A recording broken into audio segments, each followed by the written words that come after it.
Hey everyone, and welcome back to another episode of Entitled People. It's time for more Reddit stories, so be sure to like and subscribe, and let's get right into it, guys.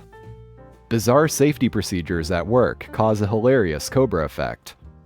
I'm a senior electrical engineer in the industrial sector. I started work at a huge firm a few weeks ago, and right off, my superior detailed what was expected of me every quarter. Among the requirements were one safety violation report a month. I thought, okay, I could keep myself from messing up more than once a month. This is a large factory with everything from spinning grinders to steaming corrosives, so obviously OSHA is a big issue here. But this isn't my first rodeo, so to speak. I generally know what I'm doing. So my first month goes by, and I keep everything nice and safe. End of month one-on-one rolls around. Boss makes it clear, to my surprise, that the requirement is for me to file at least one safety violation a month. Obviously, I inquired how one could go about controlling safety violations, as they are inherently accidents, and if I had any way to influence their appearance, I would prevent them in the first place. But he just said I need to keep my eyes open. The violations will appear. Fine, I kept my eyes open. But honestly, everything seems perfectly in order. Everyone else in my department were ticking off safety violations one after another, and I was nearing the end of month 2 with nothing. I would go on walks looking for safety infringements instead of working. Something seemed off, so I looked into the safety violations report Excel, and I was just stupefied. This was a list of the most unbelievably inane infractions I've ever set my eyes upon. I'll give you some examples. Infraction: cabinet door was left open in room. Someone could hit their head. Immediate mitigation: cabinet door closed. Future mitigation: add magnets to cabinet doors. There were countless other esoteric reports like unexplained puddle next to electrical cabinet or stack of cables on floor. I couldn't believe it. These well-educated grown men and women just writing nonsensical safety violations on absolutely anything. I tried approaching one of the guys about it, but he just said to keep my eyes open. The violations will appear. They keep repeating it like it's a mantra, then change the subject. I thought this was ridiculous enough. But then one day a report came in about a ladder missing one of the plastic caps on its legs. Immediate mitigation: plastic cap found elsewhere and secured in its place. Now, I was the last one to use this ladder the day before, and it was perfectly fine, which led me to my conclusion that this man was purposely sabotaging company equipment just so he can fix it and then write a safety violation report. I feel like I'm in an episode of The Office. Everyone I approach about this just brushes it off. Maybe it's because I'm the new guy? Anyway, I couldn't show up to my second monthly evaluation SAN safety report, so I went to a random grounding cable, slightly unfastened the bolt, took a picture, and then fastened it back in place. I wrote a report about it, and the OSHA guy commended me in person about my vigilance. Is this a department-wide grift? Are the managers unaware of this farce, or are they playing along? Usually this would be a huge red flag, but everyone is otherwise really nice, and the pay is great. Anyway, ideas as to what I should sabotage next month are welcome. Now this comment here actually makes a pretty good point about this kind of practice. This is very common in heavy industry these days. It is aggravating, to be sure. The corporate mindset is that by pushing safety write-ups, the big real problems are eliminated and resolved. That leaves the most trivial items left. By requiring a quota, it makes everyone hyper-aware and hopefully real safety problems will be caught immediately, before a major incident happens. I hate it, but I can see the value in this philosophy.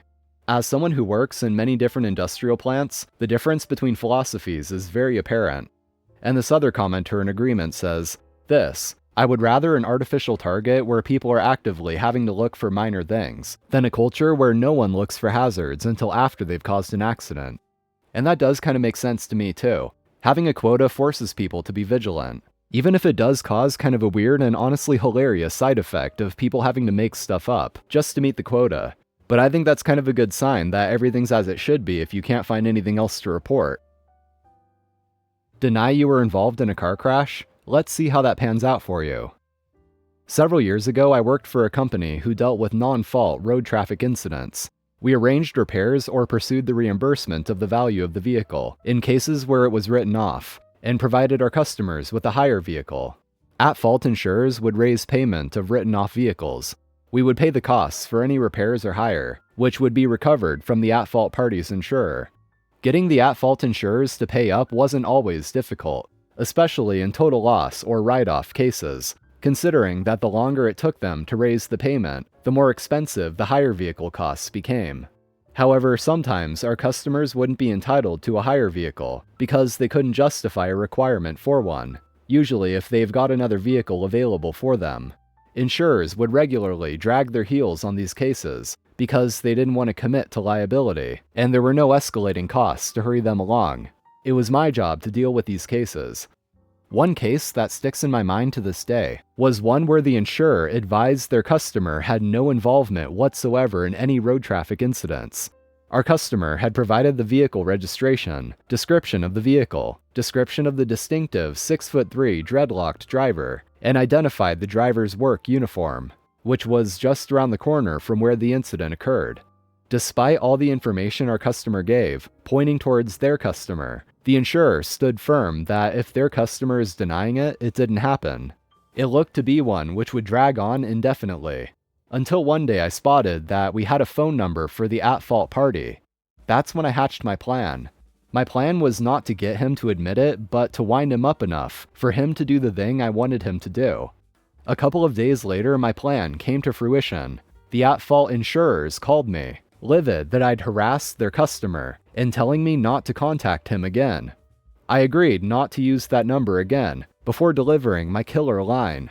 How did we get your customer's number?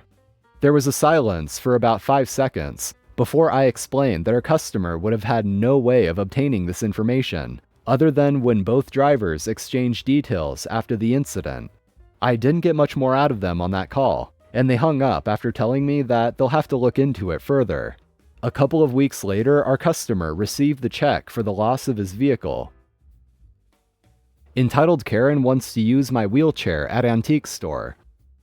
My husband and I rent a display space in an antique/consignment store for our collective side hustles. I quilt and crochet. My husband sells custom die-cast cars and diorama supplies. Every few weeks we go in and restock our space. The store is very large and can be a bit of a maze, and the store has designated rest stops throughout the aisles. The store does not provide mobility aids for customers, so it is a bring-your-own policy if you need a walker or wheelchair. I'm a wheelchair user as I'm paralyzed from an L2 SCI. My husband and I were at the store restocking the space. My husband had just left to take one of our totes out to our van, leaving me in our space sorting through my tote with the baby sets I make.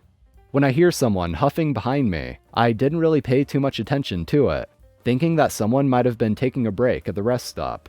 I was just finishing laying out my sets on the table in our space when the person at the rest stop decided to talk to me. "Do you know if the store has wheelchairs for people to use?" they ask. I look up from my task and see an elderly couple across from our space.